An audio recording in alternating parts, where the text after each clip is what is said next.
Greater Warangal municipal corporation ప్రధాన కార్యాలయంలో విద్యుత్ సౌకర్యం లేక పనుల నిమిత్తం కార్యాలయానికి వచ్చిన నగర ప్రజలు ఇబ్బందులు ఎదుర్కొంటున్నారు. శుక్రవారం కార్యాలయం ప్రారంభం నుండి గంట క్రితం నుండి కరెంటు లేకపోవడంతో విధులు నిర్వహించే అధికారులు సైతం దిక్కుతోచని స్థితిలో ఉన్నారు.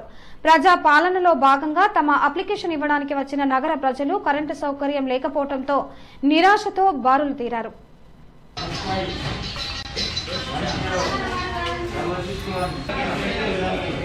All these